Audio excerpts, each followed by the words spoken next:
G'day, and today I'm going to have a quick chat about the Lezyne Caddy Quick Release bag. I'm going to give it a try instead of using backpack, water bag, bum bag, all the different options. I'm going to see what I can fit in here and see how it looks on the bike and give it a bit of a run. So it comes with a hard covered pod.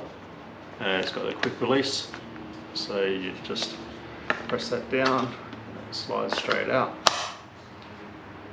So we'll put it on the bike now and see how it looks. Alright, so I've placed the mount on the back of the seat, so it's ready to go. I've got the pod.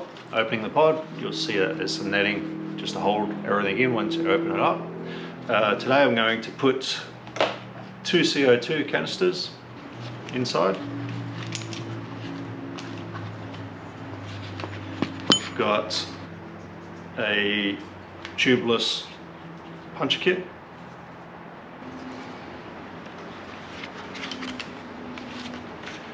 And I've got a park multi-tool. So I'll pull that inside. Okay. Zipping up. And just go straight on.